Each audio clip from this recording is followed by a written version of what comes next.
نحمده ونصلي على رسوله الكريم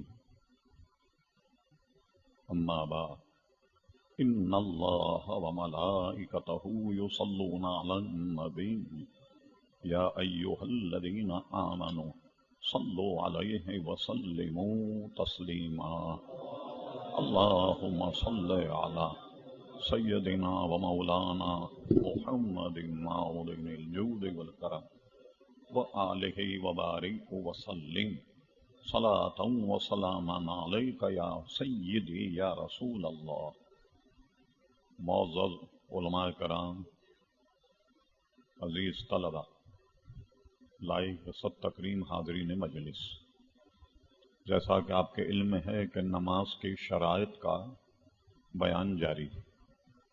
ایک ایک شرط کو ہم نے کوشش کی کہ نہایت شرح بسط کے ساتھ اس پر گفتگو کی جائے اور ان غلطیوں کی نشاندہی کی جائے جس سے عموماً ہم غافل ہیں،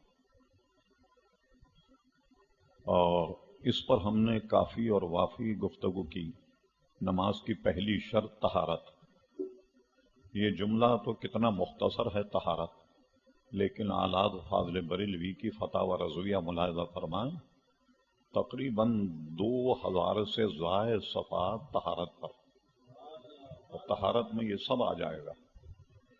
وضو کیسے کیا جائے، غسل کیسے کیا جائے، وضو کب ٹوٹتا ہے، غسل کب فرض ہوتا ہے، اور اس کی احتیاطیں ہم نے فتاوی رضویہ کا رسالہ تبیان الوضو، اس کو سامنے رکھ کے ہم نے ان باریکیوں کو بیان کیا کہ جن کا خیال نہ رکھا جائے تو وہاں پانی نہیں پہنچتا۔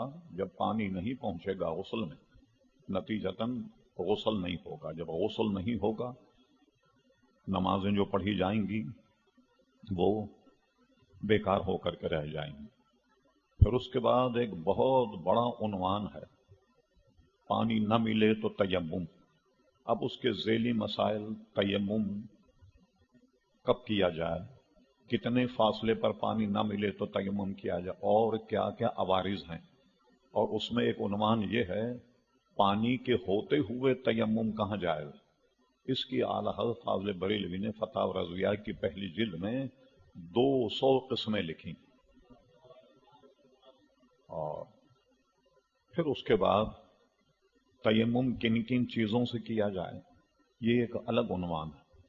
آپ کو سن کے تعجب ہوگا کہ اعلیٰ فاضل بریلوی نے 211 چیزیں معدنیات جو زمین میں سے نکلتی ہیں ان سے وضو کو جائز لکھا، ان سے تیمم کیا جائے، جس میں سے تقریباً 190 اشیاء ایسی ہیں کہ جن سے تیمم نہ کیا جائے، باقی جتنی ان سے تیمم کیا جا سکتا۔ ہمارے ذہنوں میں یہ ہے کہ مٹی جب تک نہیں ہوگی تیمم نہیں کیا جائے گا۔ مٹی سے متعلق جتنی بھی اشیاء، جیسے یہ ماربل ہے، یہ بھی مٹی کے حکم میں ہے۔ کوئی اگر مریض ہے تو باہر جا کر مٹی میں تیمم نہیں کر سکتا، تو وہ اپنے پاس یہ ایک ماربل کا پتھر رکھ لے، اور اس پر بھی اگر ہاتھ لگا کر وہ تیمم کرے گا تو بھی تیمم ہو جائے گا۔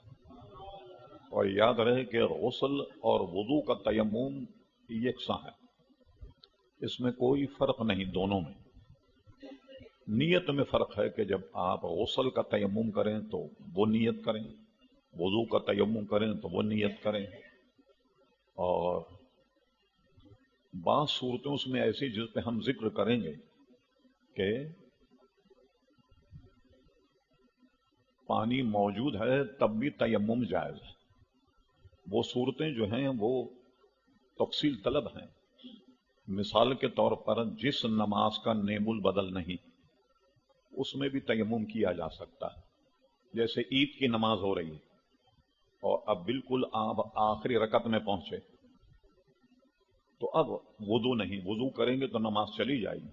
ایسی صورت میں بھی تیمم کر کے عید کی نماز میں شرکت جو ہے وہ جائز ہے، البتہ جمعے میں نہیں، کیونکہ جمعہ اگر چلا گیا تو اس کا نیم البدل ظہر موجود، جمعہ اگر نہیں پڑھ سکے تو ظہر کی نماز تو موجود، تو اس لیے جمعے میں تیمم نہیں کیا جائے گا، ورنہ عید کی نماز میں اگر وضو ٹوٹ جائے فوراً دری جس پہ نماز پڑھ رہے ہیں ہٹا کر اور آپ زمین سے تیمم کر کے نماز میں شامل ہو جائیں، کیونکہ عید کی نماز اگر چلی گئی تو اس کا بدل نہیں ہے کوئی۔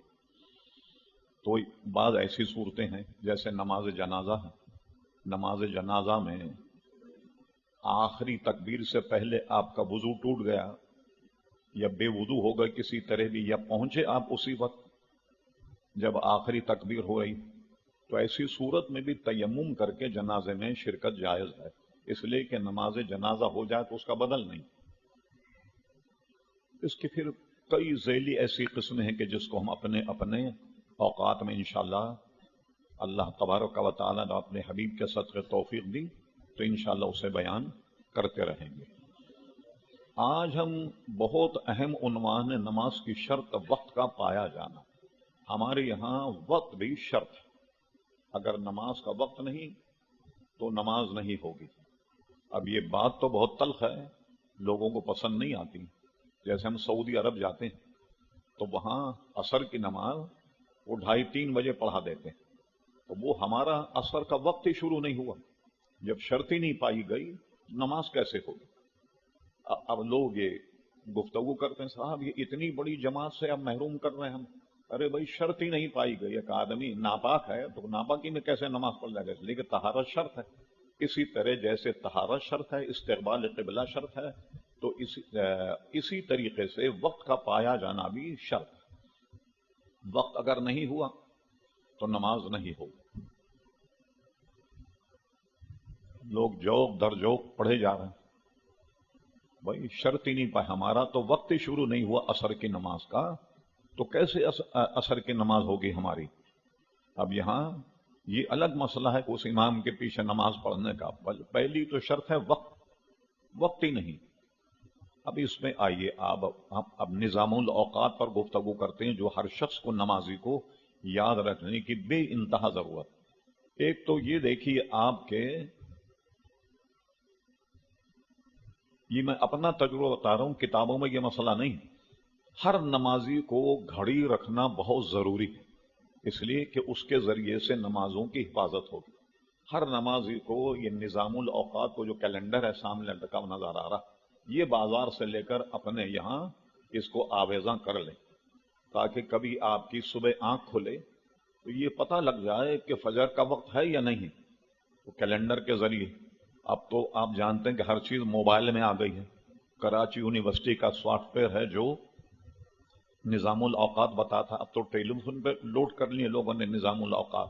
جیسے بھی ہو سکے بہرحال یہ نظام الاوقات اپنے پاس رکھیں تاکہ آپ کو یہ پتہ لگ جائے کہ سورج طلوع ہوا یا نہیں۔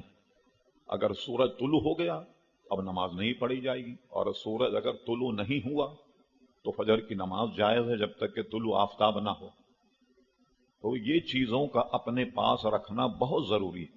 جیسے حساب کتاب اور معاملات کو آپ اپنے ساتھ رکھتے ہیں تو نمازوں کی حفاظت کے لیے یہ بھی بہت ضروری، ہمیں یہ معلوم ہے کہ طلوع کب ہے اور غروب کب ہے۔